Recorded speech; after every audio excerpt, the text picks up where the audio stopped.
Bien, pues el día de hoy nos encontramos con Mario Campa. Él es economista, politólogo, maestro en administración pública con especialidad en política económica y finanzas internacionales. Mario, te doy la bienvenida al espacio de Julio Astillero y te agradezco por estar aquí. ¿Cómo estás? Hola, ¿qué tal, Alex? Buenas tardes, un gusto estar con ustedes. ¿Cómo le fue a México en materia económica? ¿Superó las proyecciones de inicio de año? Sí, fíjate que 2023 se ha antojado para ser un año complicado, sobre todo por cómo le está yendo a la economía de Estados Unidos, ¿no? Donde finalmente dependemos en cuestiones comerciales de esta economía y pues todavía está llena de incertidumbre, ¿no? No hay claridad sobre si está en una fase expansiva o si se viene desacelerando. Incluso había temores de que hubiera una recesión en los Estados Unidos. Y ya sabemos que generalmente cuando le va a Estados Unidos mal, México lo termina resintiendo. Entonces esos temores estaban en el aire, pero conforme fue avanzando el año, nos fuimos dando cuenta que los datos económicos venían mejor de lo que se esperaba, ¿no? Y esto se debe a diversos factores y sobre todo tiene que ver con el mercado interno en general, ¿no? Uno de los sostenes en estos momentos de la economía es el mercado laboral o el sector laboral en general que está muy fuerte. Por supuesto, el incremento al salario mínimo, la regulación en materia de outsourcing que eleva el reparto de la participación de los trabajadores en la utilidad de las empresas, el PTU, y otras reformas también, por ejemplo, con el TMEC en aspectos laborales. Todo esto contribuye a que vengan subiendo los salarios de manera importante, bastante por encima de la inflación, esa es la parte crucial, y que además el empleo pues se mantenga dando continuamente buenas noticias. En estos momentos, en noviembre del 2023, según cifras del INEGI y del ENOE, tenemos una tasa de desempleo del 2.7%, que se acerca a lo que los economistas llamamos el pleno empleo, que es algo teórico empírico que indica que básicamente toda la gente que quiere encontrar trabajo, salvo las que se están cambiando, que fueron despedidas en ese momento y están buscando trabajo y pronto quizá lo encuentren, que están encontrando trabajos, ¿no? Por supuesto, siempre hay un margen para trabajar más horas, para encontrar un trabajo más de acuerdo a sus preferencias, pero en general habla bien que la tasa de desempleo esté baja en México, ¿no? Y por otro lado, esto es también muy importante, vemos un sector construcción muy fuerte y aquí se debe a varios motivos, pero en general lo podemos dividir en dos pistas, la pública y la privada. En la pista pública tenemos proyectos que vienen impulsando la construcción y en general la producción industrial de manera importante. Pues sabemos que había algunos aeropuertos en construcción, que había algunas nuevos proyectos de trenes en construcción, el proyecto del Istmo, pero también hay otros que quizá no tienen tanto relumbrón, como son algunos acueductos, algunas presas nuevas, algún parque solar de dimensiones importantes, remodelación de puertos y aduanas. Toda esa construcción viene impulsando fuerte la parte pública. Y en la parte privada, además de que hay inversión privada que viene acompañando estos proyectos, también hay una inversión privada muy fuerte en la construcción de naves industriales. Por ejemplo, en Nuevo León y en algunos estados de la frontera norte se están dando récords y tasas de crecimiento de metros cuadrados de parques industriales, naves industriales, en los dobles dígitos, ¿no? Crecimientos muy fuertes. Y esto tiene que ver también con una expectativa de relocalización, que en inglés se le denomina nearshoring, de inversiones que en algún momento estaban pues fuera de la región de Norteamérica, por ejemplo en China y en otros países asiáticos, y ahora buscando una mayor resiliencia de las cadenas productivas, de cumplir con tiempos más estrictos de la manufactura, también por algunos percances que hubo a nivel internacional con los fletes, el costo del flete marítimo, con los tiempos de entrega. Entonces México se siente como uno de estos beneficiados, ¿no? Por los recientes cambios que ha habido en materia geoestratégica, geopolítica a nivel internacional. Entonces, todo esto pues lleva a que México, en cuanto a construcción, tenga un crecimiento muy interesante, Alex. Ok, perfecto.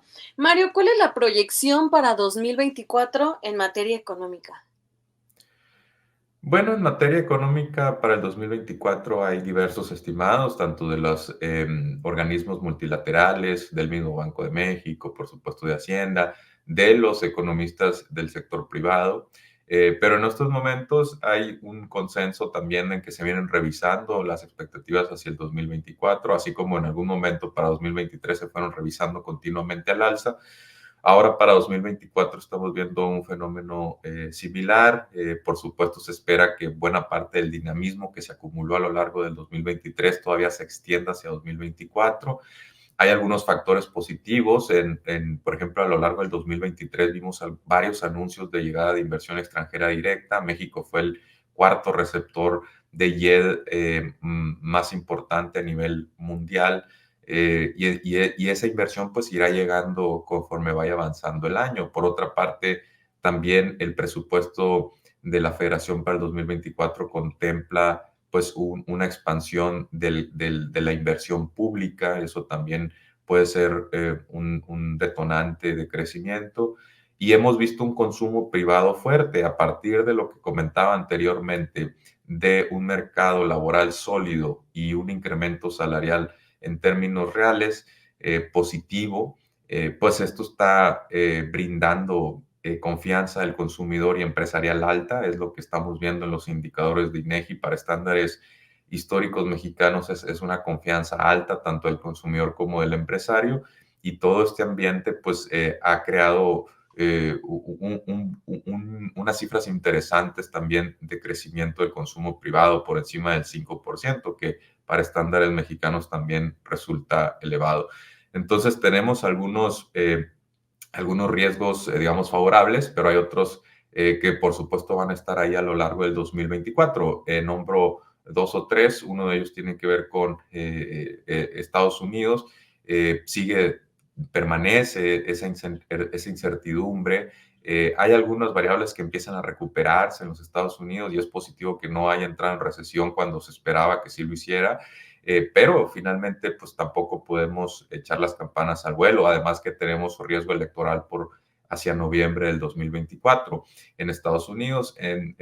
Aquí dentro de México, uno de los riesgos más elevados es la tasa de política monetaria del Banco de México. Si permanece elevada en términos reales durante buena parte del año, seguramente lo van a resentir en algún momento, sobre todo la inversión, porque cada vez se vuelve más caro el financiamiento para proyectos de infraestructura, y en algún momento el consumo, porque los hogares, pues a partir de que solicitan deuda, tienen que en algún momento empezar a pagarla y a tasas más altas, ¿no? Entonces, esos podrían ser, digamos, dos de los riesgos más elevados. Por supuesto, habrá otros relacionados al ambiente geopolítico internacional, pero en general yo veo que de acuerdo a lo que vemos, la expectativa que en estos momentos podría estar en un rango del 2 al 3% por el consenso, que si continúa evolucionando todo de acuerdo a lo planeado y no hay sorpresas, que podríamos estar viendo un comportamiento similar a lo que vimos en el 2023, ¿no? Mario, ¿qué retos, ya mirando al futuro, qué retos enfrentará la próxima administración en este rubro?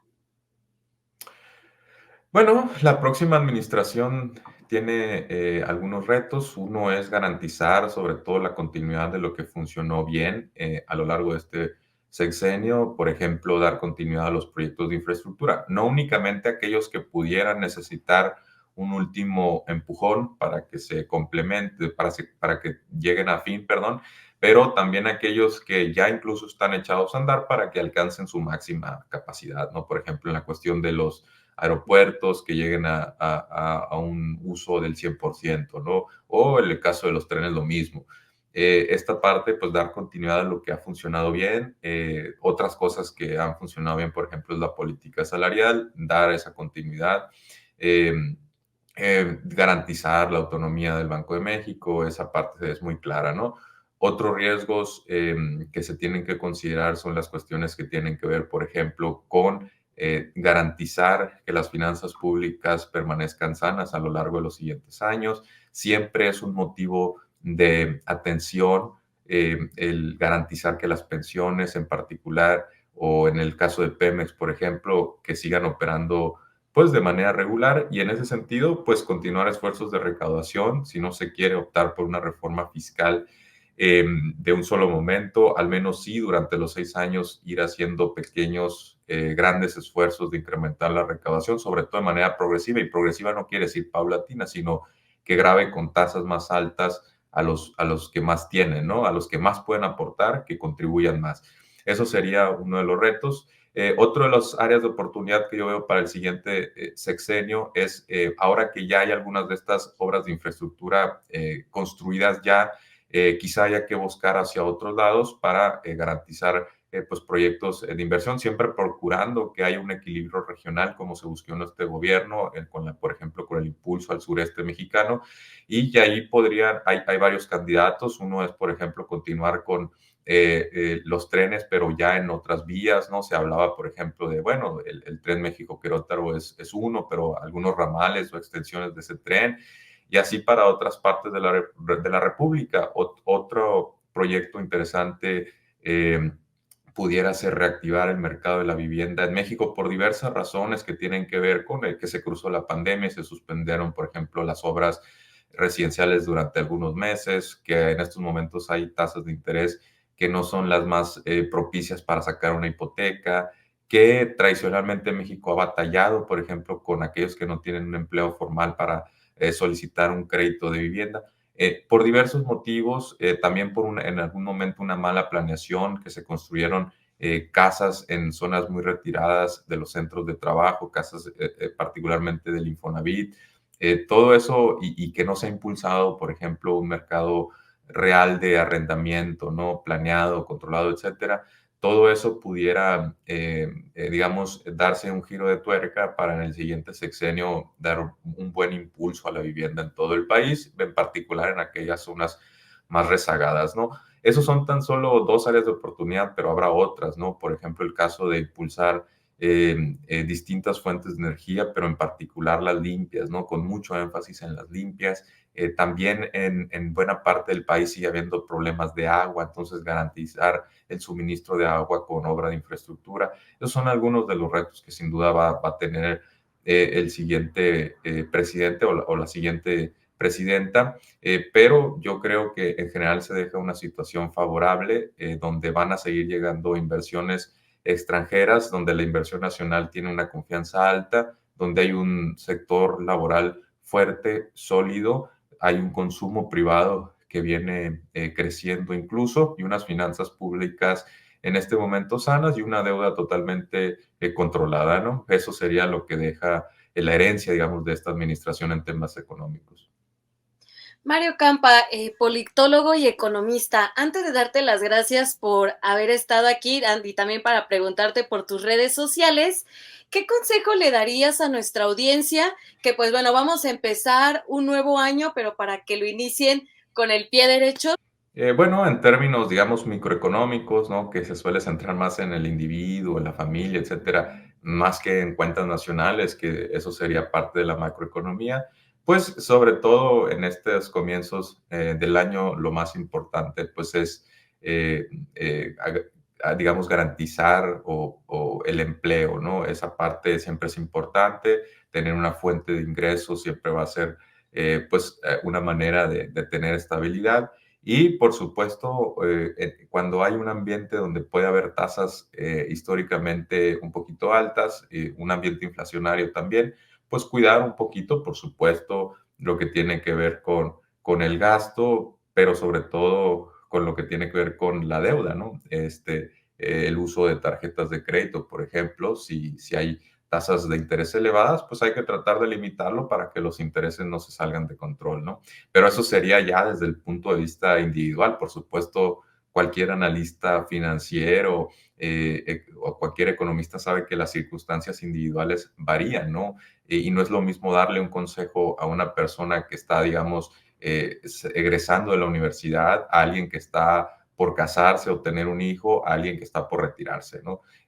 Afortunadamente también para las personas que están próximas a un retiro, es decir, en la edad ya de 60, 65 años, por primera vez hay una pensión no contributiva que alcanza a cubrir la línea de pobreza, al menos las rurales, ¿no? Y está cerca de las urbanas. Entonces, hay cierta tranquilidad en ese sentido, pero habrá otras formas, ¿no?, de prepararse para el retiro. Perfecto. Mario, pues muchísimas gracias. ¿En dónde te puede encontrar la audiencia? ¿Cuáles son tus redes sociales? Me pueden encontrar en X, en la red social antes llamada Twitter, bajo la arroba Mario-Campa, como dice mi nombre, nomás con un guión bajo, como están viendo en pantalla. Y bueno, pues Alex, agradecerte la entrevista y desearle a la audiencia un buen inicio próspero del 2024 y que sigan pues pendientes, que siempre hay algo de noticias en el panorama nacional e internacional, ¿no? Mario, muchísimas gracias por habernos acompañado y te mandamos un abrazo muy fuerte y que tengas un muy buen inicio de año. Gracias, Mario. Igualmente, hasta luego, hasta la próxima.